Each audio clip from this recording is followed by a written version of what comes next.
नमस्कार दोस्तों, आप देख रहे हैं डेली न्यूज 9 और मैं हूं आपके साथ शेख अमजद। आज हम अमरावती के अबराल डेंटल हॉस्पिटल में मौजूद है, जहां पे अबराल डेंटिस्ट हॉस्पिटल में अमरावती के पेशेंटों से सिर्फ 20 रुपीज फीस ली जाती है। देखिए किस तरीके से डॉक्टर साहब के यहाँ पे पेशेंट का इलाज किया जा रहा है, मात्र सिर्फ 20 रुपीज में। 20 रुपीज इनकी सिर्फ फीस है। आइए आपको आज मिलाते हैं डॉक्टर अबराल डेंटिस्ट हॉस्पिटल के कुछ पेशेंटों से, अलग अलग शहरों से आए। सर, आपका नाम? वीरेंद्र चौधरी। कब से आ रहे हो? मैं इसके पहले 5 साल के पहले भी आया था ना, आज 2-3 बार आया ये टाइम। क्या करने आए हो? मैं अभी दांत बिठाने आया हूँ। क्या फीस है डॉक्टर साहब की? 20 रुपए फीस है। तुम्हाला गोयल कहाँ से आए हो? मकानगंज से। कितने कितने सालों से आ रहे हो डॉक्टर साहब? मैं तो पहले भी बहुत बार आ चुकी हूँ उधर के दवाखाने में, यहाँ पहली बार आई। क्या फीस है डॉक्टर साहब की? और 20 रुपए है। कैसी सर्विस है? अच्छी है, निर्मला। कब से आ रहे हो? आज सर लीला कब से आ रहे हो? आज मैं आज ही थे। कितनी फीस है डॉक्टर साहब? 20 रुपए है। कारंजा लाट से। किस लिए आए? ये दांत के टाके तो हमने क्या। डॉक्टर अबराल डेंटिस्ट में लगाए थे। हाँ, क्या फीस है डॉक्टर साहब की? 20 रुपए। क्या अनुभव है डॉक्टर साहब का? अच्छा है। तो दोस्तों, जैसे हमारे स्क्रीन पे आप देख रहे हैं, जो महाराष्ट्र के डेंटिस्ट जो काफी फेमस है, जिनका नाम है डॉक्टर अबरार साहब। और चौंकाने वाली बात तो यह है कि इनकी फीस जो है वो केवल 20 रुपए है। जो हम बच्चों को चॉकलेट देने के लिए देते हैं उतनी इनकी फीस है। और महाराष्ट्र से सभी जगहों से इनके पास में आते हैं पेशेंट। आइए क्या अनुभव है हम भी जानने की कोशिश करते हैं। डॉक्टर अबरार साहब, हमारे न्यूज चैनल में आपका बहुत बहुत स्वागत है। धन्यवाद सर। क्या कहेंगे कि जिस तरह आप सेवा दे रहे हैं, 20 रुपए फीस है, आज के दौर में जो 20 रुपए है वो कुछ भी मायने नहीं रखते, आप कैसे कर रहे हैं इस? आपका जो सवाल है 20 रुपये कुछ भी मायने नहीं रखते, तो मैं इससे एग्री नहीं करता। 20 रुपये अपनी जगह एक बहुत बड़ी अमाउंट है, एक बहुत बड़ी रकम है और 20 रुपये की काफ़ी वैल्यू होती है। लेकिन अगर हम डॉक्टर्स की फीस से तुलना की जाए तो उस तुलना में उसकी वैल्यू नहीं है। क्यों? क्योंकि सब डॉक्टर्स की फीस जो है 50, 100, 200, 500, 1000, 1500 तक पहुंच चुकी है जी। हाँ, जहाँ तक डेंटिस्ट्री का सवाल है, डेंटिस्ट्री में फीस आम तौर पर जो है 100 से 150 रुपये आम फीस हो चुकी है।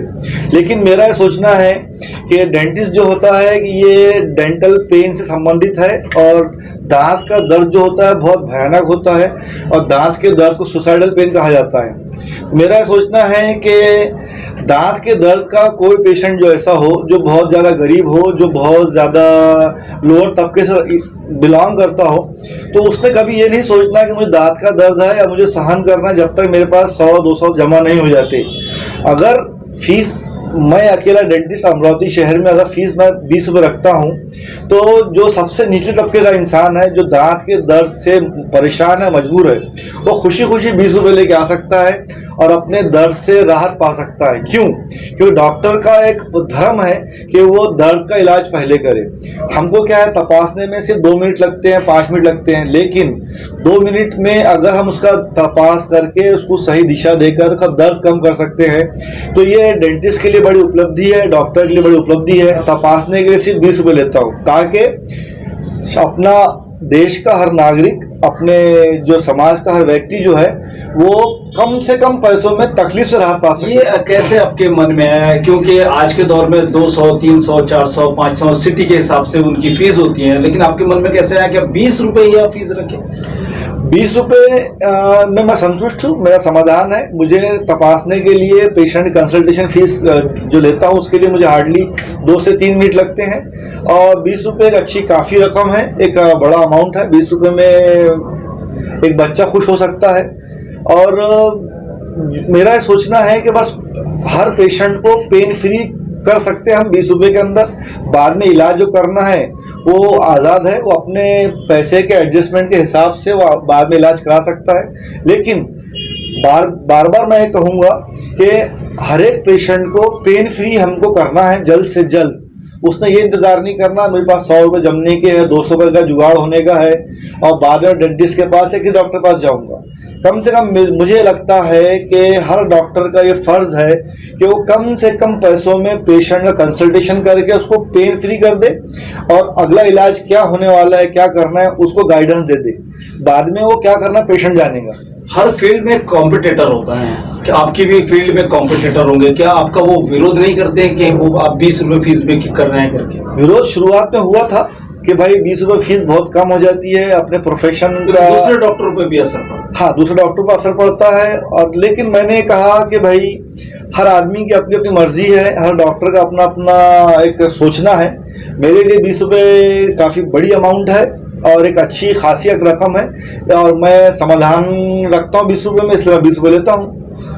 अच्छा, आपको महाराष्ट्र के मुख्यमंत्री देवेंद्र फडणवीस के हाथों मुंबई में आपको पुरस्कार मिला है। हमारी तरफ से भी आपको ढेर सारी शुभकामनाएं, बधाई आपको। वो क्या पुरस्कार था, कैसे आपको मिला, किस वजह से संदर्भ में मिला?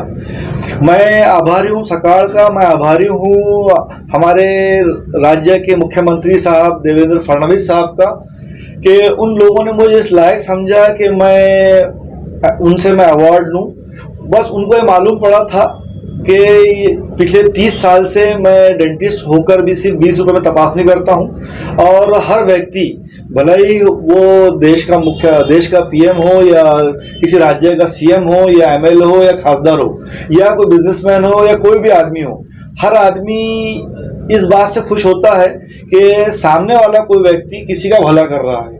अगर कोई भी व्यक्ति किसी भी एंगल से गरीब लोगों को भला करता है, तो मैंने जो देखा है, मैंने महसूस किया है कि वो सामने वाला व्यक्ति कैसा भी हो, उसके मन में अपने प्रति इज्जत पैदा हो जाती है कि ये एक व्यक्ति है जो सिर्फ 20 रुपये में इलाज तपासनी करता है और गरीबों की सेवा करता है, और अच्छा व्यक्ति अच्छा काम कर रहा है। तो हर व्यक्ति के दिल में भला करने वाले व्यक्ति के लिए कदर पैदा हो जाती है। कितना स्टाफ है आपके यहाँ? हमारे यहाँ 7 डॉक्टर्स हैं और 10 डेंटल चेयर है, और मैं हूँ, मेरे साथ में दामाद जी है, मेरी बीवी है, हम 3 लोग घर के डेंटिस्ट हैं, और बाकी लोग डेंटिस्ट जो है वो अपने अपने प्रोफेशन के मास्टर्स है, एमडीएस है। और हमारे डेंटल क्लिनिक के अंदर ख़ास बात यह है कि डेंटिस्ट्री का हर काम किया जाता है, जिसको हम अंग्रेजी में बोलते हैं from pin to piano A to Z। और हर एक फैकल्टी का हमारे पास पोस्ट ग्रेजुएट अवेलेबल है, स्पेशलाइज्ड पर्सन अवेलेबल है, और डेंटिस्ट्री में जो जो सब्जेक्ट है, जो जो बीमारियां हैं, हर एक का हम इलाज करते हैं। अगर जो इलाज हमारे स्टाफ से नहीं होता, हम बाहर से स्पेशलाइज्ड फैकल्टी को बुलाते हैं, बुलाकर काम करते हैं। लेकिन उसमें भी हम ये कोशिश करते हैं कि कम से कम पैसों में सामने वाले पेशेंट का इलाज हो जाए। कहाँ के पेशेंट आते हैं आपके पास? शुरुआत में तो 25-30 साल पहले की बात है, जब से अमरावती के हमारे मोहल्ले के आसपास पेशेंट आया करते थे। धीरे धीरे मेरा दायरा बढ़ा, मेरा सर्कल बढ़ा। अमरावती से हर कोने से आते हैं, अमरावती डिस्ट्रिक्ट के बहुत सारे ग्रामीण लोग आते हैं। पेशेंट या नागपुर के भी देखे? नागपुर से पेशेंट आते हैं। मुझे बड़ी खुशी होती है जब पेशेंट दूर से आते हैं, वो बोलते हैं कि डॉक्टर साहब हमको वहाँ पर बहुत सारे पैसे बताए गए थे, अमरावती आकर इलाज करा के जाने के बाद किराया मिलाकर भी हम प्रॉफिट में रहते हैं। मुझे बड़ी खुशी होती है कि दूर से पेशेंट आ रहे हैं, और अमरावती के अलावा नागपुर से आते हैं, अकोला से आते हैं, चंद्रपुर से आते हैं, इधर बैतूल से आते हैं। तो दूर से जब पेशेंट आते हैं तो हमें खुशी होती है कि ऐसा लगता है कि अपन ने कुछ अपनी उपलब्धि है। रमजान का महीना चल रहा है, मुबारक महीना चल रहा है, और कुछ ही दिन बचे हैं ये रमजान ईद के, तो क्या आप हमारे दर्शकों से क्या कहना चाहेंगे ईद की मुबारकबाद? ईद एक बड़ा पवित्र महीना है। रमजान में उपास का जो है, उपास किया जाता है। उपास का जिक्र जो है वो हर धर्म में किया गया है। कहीं पर उसको फास्टिंग कहा जाता है, कहीं उपास कहा जाता है, कहीं रोज़ा कहा जाता है। रोज़े के, उपास के, फास्टिंग के अपने वैज्ञानिक कारण भी है। धर्म जो है, धर्म के पीछे एक जो लॉजिक होता है, साइंटिफिक लॉजिक होता है। हर धर्म ने एक साइंस को बेस बना के धर्म की रचना की है। तो उपास के कई फायदे हैं। उपास से अपना पहला जो है मेडिकल फायदा जो है, उपास करने से, रोज़ा रखने से जो अपने शरीर में डिसीज सेल होते हैं, जो कोशिकाएं जो खराबी पैदा करने वाली होती है, बीमारी पैदा करने वाली होती है, वो कोशिकाएं मर जाती है। और उपास करने से अपने बॉडी की इम्यूनिटी बढ़ती है। अभी 2016 में डॉक्टर योशिहामा, जो जापान के डॉक्टर है, उनको फिजियोलॉजी में फास्टिंग करने पर ही, उपास करने से अल्जाइमर डिसीज का क्योर, और फास्टिंग करने से कैंसर सेल की डेथ, और फास्टिंग करने से कई बीमारियों का इलाज, इस पर वो नोबेल प्राइज मिला है। मैं चाहूँगा कि आने वाली ईद की मुबारकबाद मैं सभी को दूं, अपने देश के हर नागरिक को, पूरे देशवासियों को मेरी तरफ से और हम सब की तरफ से ईद की मुबारकबाद। आप सब लोगों से विनंती है कि आप सब लोग ईद मनाएं और हर धर्म के लोग एक दूसरे से मिलजुल कर रहें और गले मिले। शिरखुरमे की पार्टी को घर इंटरकास्ट ज़्यादा प्रमोट किया जाए और उसका अरेंजमेंट ज़्यादा किया जाए। देश में शांति हो और देश के कोने कोने में ये पैगाम जाए कि हमारा भारत जो है ये गंगा जमुना तहजीब का हिस्सा है और हमारे देश के अंदर शांति यही एक चीज़ है जो हम पूरी दुनिया को मैसेज देते हैं कि हम शांति प्रिय लोग हैं।